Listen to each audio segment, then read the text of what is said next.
साथ सौम्या मिश्रा। बुलेटिन की शुरुआत करेंगे जहां अवैध मदरसों पर धामी सरकार का एक्शन लगातार जारी है। जहां 15 दिन में 52 अवैध मदरसों को सील किया गया। देहरादून विकास नगर में 12 अवैध मदरसे सील किए गए। खटीमा में 9 अवैध मदरसों पर कार्रवाई हुई। अलग अलग जिलों में 31 मदरसों पर कार्रवाई। बड़ी खबर आपको बता दें, जहां मदरसों के खिलाफ लगातार ये अभियान जारी है। अवैध मदरसों के खिलाफ ये अभियान जारी है। 31 मदरसों पर ये बड़ी कार्रवाई की गई। हालांकि कई जगह पर थोड़ा हल्का विरोध भी देखने को मिला, लेकिन प्रशासन की मुस्तैदी और भारी पुलिस बल की तैनाती के साथ मदरसों पर लगातार कार्रवाई जारी है। 15 दिनों के अंदर 52 अवैध मदरसों पर कार्रवाई हुई। खटीमा में 9 अवैध मदरसों पर कार्रवाई। जितने भी अवैध रूप से मदरसे संचालित किए जा रहे थे, उनके खिलाफ आज सीलिंग की कार्रवाई की गई है। उनको सील करके बंद कर दिया गया है। इसमें एक घोटिया में, 4 इस्लाम नगर में, एक हमारे भगचूरी में, चारूबेटा में, कंचनपुरी में और एक लोहिया में, ऐसे 9 मदरसों को जो अवैध रूप से संचालित थे, जो कि उत्तराखंड मदरसा बोर्ड से उनके बाद पंजीयन भी नहीं था, उनको हमने सील कर दिया है। और इसमें जो बच्चे अध्ययनरत थे, जिनको तामील दी जा रही थी, उनको हमने चिन्हीकरण कर लिया गया। उनका हमने एक सूची बना ली। ऐसे बच्चे जिनका कहीं और अन्य मान्यता प्राप्त विद्यालयों में अध्ययन नहीं कर रहे हैं, उनकी सूची हमने तैयार कर ली है और खंड शिक्षा अधिकारी को निर्देश दे दिए गए हैं कि इन बच्चों की कोई राजकीय विद्यालय में, नज़दीकी राजकीय विद्यालय में उनका एनरोलमेंट कर दिया जाए। सहयोगी अशोक जुड़ चुके हैं। अशोक, देखिए, लगातार अगर बात करें सिर्फ महज 15 दिनों की नहीं, बल्कि उससे पहले भी अवैध मदरसों पर लगातार चाबुक चल रहा है और सीज किया जा रहा है। अब तक 52 जानकारी मिल पा रही है, 52 मदरसों को सील किया गया है।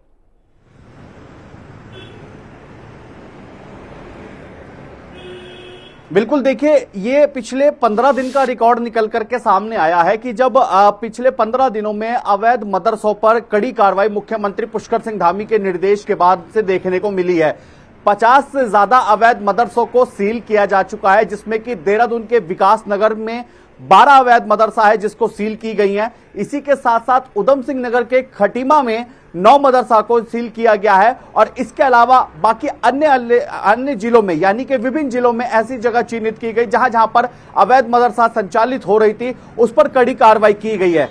देखिए सौम्या, ये पिछले 15 दिन का रिकॉर्ड निकल करके सामने आया है, लेकिन अगर हम इससे पहले की बात करें तो जिस तरीके से मुख्यमंत्री का विजन एक पूरा क्लियर नजर आता है। हमेशा से मुख्यमंत्री ने अपने संबोधन के दौरान ये बात कही है कि इल्लीगल तरीके से, चाहे फिर वो अवैध मदरसा हो या इल्लीगल तरीके से कोई भी जमीन पर अगर कब्जा करता हो तो वो बर्दाश्त नहीं किया जाएगा, उस पर कड़ी कार्रवाई की जाएगी। कानून के तहत जो भी कार्रवाई होनी होगी उस पर वो देखने को भी मिलेगी। और एक पिछले 15 दिन का एक रिकॉर्ड अब जब निकल करके सामने आया, जिसमें यह पाया गया कि 52 अवैध मदरसा को सील किया जा चुका है। इससे यह क्लियर होता है कि जो मुख्यमंत्री अब इल्लीगल तरीके से जो जमीनों पर कब्जा करते हैं या फिर अवैध चीजों को अंजाम देने का काम करते हैं, उन पर कार्रवाई अभी नहीं रुकेगी, ये लगातार चलती रहेगी। क्योंकि देखिए, अभी तक पिछले 15 दिन का रिकॉर्ड निकला है, आने वाले समय पर अभी ये कार्रवाई लगातार आगे जारी रहेगी। तो इससे जरूर कहा जा सकता है कि आने वाले समय पर और भी जहां पर अवैध तरीके की जो मदरसा होंगी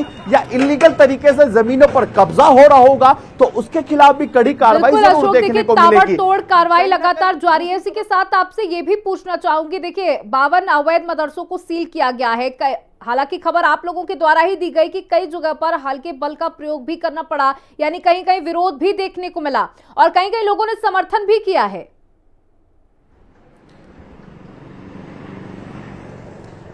देखिए, ये जिस तरीके से अवैध मदरसा हैं, इसमें कुछ जगह ऐसी पाई गई हैं जहां पर, जैसे कि एक उदाहरण के तौर पर अगर एक बताता हूं कि एक रेजिडेंशियल एरिया है, घर में ही एक कमरे के अंदर अवैध तरीके से बच्चों को वहां पर पढ़ाया जा रहा है, उसको मदरसा का नाम दे दिया जाता है, जो कि पूरी तरीके से गलत है। और मुख्यमंत्री भी ये बात पहले ही कह चुके हैं कि अगर उत्तराखंड में कोई जमीन लेता भी है तो जिस उद्देश्य के साथ उस जमीन को खरीदा गया है उसको उसी के लिए इस्तेमाल किया जाए। जैसे कि अगर आप देखें सौम्या कि उत्तराखंड में पिछले कई दिनों में ऐसा देखा गया और कई मामले ऐसे सामने आए कि पर्यटन के हिसाब से या व्यवसाय के लिए जमीनों को खरीदा जाता है, लेकिन उसके बाद उसको रेसिडेंशियल के लिए इस्तेमाल कर दिया जाता है। उसको लेकर के मुख्यमंत्री पहले कह चुके हैं कि ऐसे लोगों से वो खाली कराई जाएगी। अब आ जाइए, अगर हम मदरसा की बात करते हैं तो मदरसा को लेकर के पिछले काफी लंबे समय से कार्रवाई की गई है। अभी पिछले जैसे हम देख रहे हैं 15 दिन का रिकॉर्ड हमारे सामने आया है और ये बात भी कही गई है कि आने वाले समय पर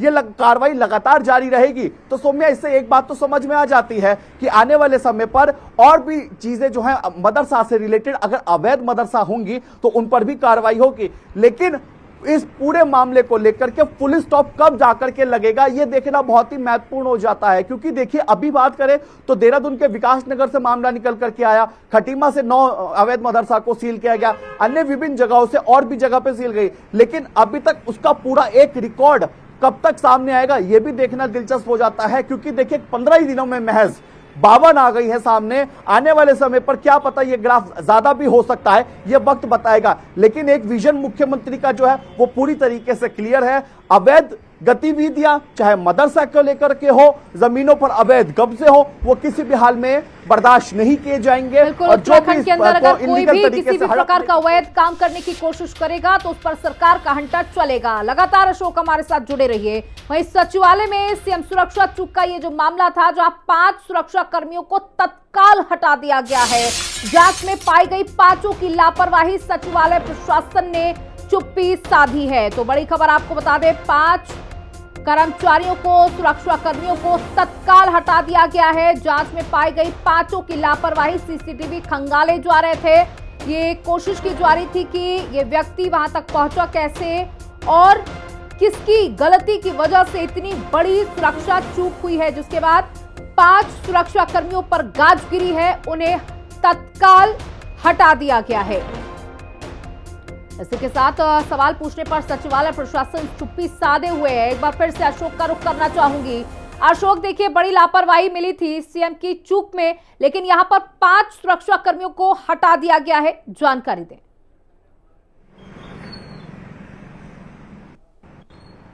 बिल्कुल, देखिए मुख्यमंत्री पुष्कर सिंह धामी की सुरक्षा में एक इसको बड़ी चूक जरूर कहेंगे। अब से ठीक 2 दिन पहले यानी कि सोमवार को मुख्यमंत्री सचिवालय कार्यालय पहुंचते हैं और जैसे ही अपने कार्यालय की तरफ बढ़ते हैं उसी दौरान सचिवालय में तैनात एक कर्मी जिस तरीके से उसकी ओर से हंगामा किया जाता है, अगर उस वीडियो को ध्यान से देखा जाए तो यह बताया जा रहा था कि उनके ऊपर देवता आ गए और उसके बाद देवता आने के बाद से वो जिस तरीके से हंगामा करते हैं और उसी दौरान वहां मुख्यमंत्री पहुंचते हैं। वहां यह भी हो सकता था कि जो मुख्यमंत्री की सुरक्षा में तैनात जो कर्मी थे, अगर वो उसको पीछे ना करते तो वो मुख्यमंत्री की सुरक्षा का घेरा तोड़कर मुख्यमंत्री तक भी पहुंच सकता था। लेकिन उससे पहले जब मुख्यमंत्री के आने का अलर्ट हो चुका था तो सचिवालय में तैनात कर्मियों को यह समझ लेना चाहिए था, यह देख लेना चाहिए था कि वहां पर कोई ऐसी गतिविधि हो रही है तो उस व्यक्ति को पहले वहां से हटा देना चाहिए था, जो कि उनकी ओर से नहीं किया गया।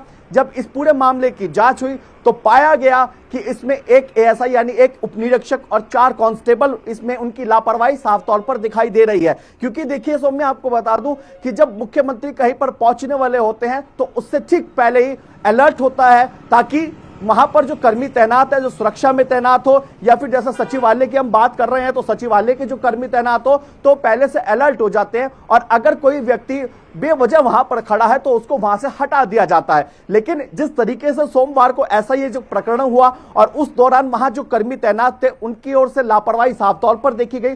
तत्काल जब इस पर जांच हुई तो उसके बाद से उनको हटा दिया गया और उनकी जो मूल तैनाती है वो उनको उसी जगह पर वापस भेज दिया गया है। उप निरीक्षक यानी कि एएसआई जो थे जिनकी तैनाती हरिद्वार में थी उनको वापस वहां भेजा गया है। इसके अलावा 4 कांस्टेबल हैं जिसमें से 2 देहरादून के हैं, 2 हरिद्वार के हैं, उनको भी उनकी मूल तैनाती पर वापस भेज दिया गया है। अभी भी इसमें यह बात निकल करके सामने है, आगे भी इस पे जो इसकी जांच है वो अभी चल रही है कि इसमें और भी चीजें देखने की बहुत ज्यादा जरूरत है। क्योंकि देखिए अगर हम बात करें तो मीडिया भी वहां पर मौजूद रहता है बाइटों के लिए। और इसी मीडिया के लिए भी एक आदेश जारी कर दिया गया है कि जरूरत पड़ने पर ही अगर मुख्यमंत्री की ओर से कोई बयान दिया जाता है, कोई बाइट दी जाती है, तो ही मीडिया को अब वहां पर आने की अनुमति होगी। तो अब देखिए सुरक्षा में कोई चूक ना हो, इसके लिए सभी तरह के कदम उठाए जा रहे हैं। बहुत बहुत शुक्रिया अशोक, हमारे साथ जुड़ने के लिए, तमाम जानकारियां साझा करने के लिए। वहीं सीएम पुष्कर सिंह धामी ने प्रदेश के आईएएस, आईपीएस और पीसीएस अधिकारियों को नई जिम्मेदारी दी है। मुख्यमंत्री ने सभी अफसरों से कहा है कि उन्होंने राज्य के जिस तहसील, पुलिस थाने, ब्लॉक या अन्य क्षेत्रों से नौकरी की शुरुआत की है, उन्हें गोद लेकर उनके विकास में योगदान दें। सीएम धामी ने कहा कि उनके नौकरी की शुरुआत के इन क्षेत्रों में रात्रि प्रवास कर जन समस्याओं का समाधान करें। साथ ही सरकारी स्कूलों, अस्पतालों और अन्य संस्थानों का भ्रमण कर व्यवस्थाओं का निरीक्षण भी करें।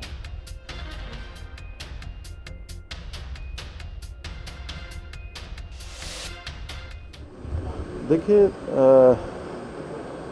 हमारे यहाँ पर बहुत अधिकारी लंबे समय से काम करते करते अनेक अनुभव प्राप्त कर लेते हैं। तो मैंने उनको कहा है कि जहाँ पर आपकी सेवा की शुरुआत हुई है, और कुछ लोग ऐसे हैं कि जिनकी सेवा उत्तर प्रदेश के समय से शुरू हुई, लेकिन उनका पहला जिला कौन सा था यहाँ, सबसे पहले उन्होंने अपनी सेवा कहाँ देनी प्रारंभ करी।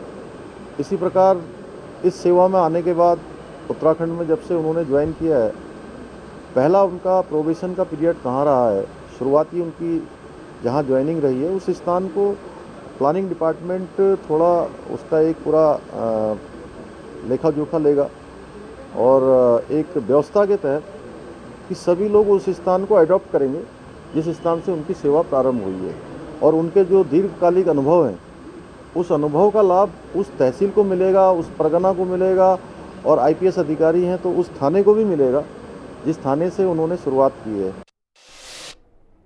वहीं देहरादून में मुख्यमंत्री पुष्कर सिंह धामी ने 4 हेली सेवाओं का हरी झंडी दिखाकर वर्चुअली शुभारंभ किया। इन सेवाओं के जरिए देहरादून से नैनीताल, बागेश्वर, मसूरी और हल्द्वानी से बागेश्वर का हवाई संपर्क स्थापित हो गया।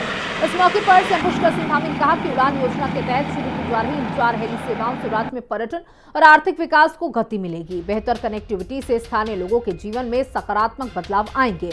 सीएम ने आगे कहा कि देहरादून से इन स्थानों तक पहुंचने में सड़क मार्ग से लगभग 8 से 10 घंटे लगते हैं, लेकिन हेली सेवा से ये यात्रा केवल 1 घंटे की हो जाएगी।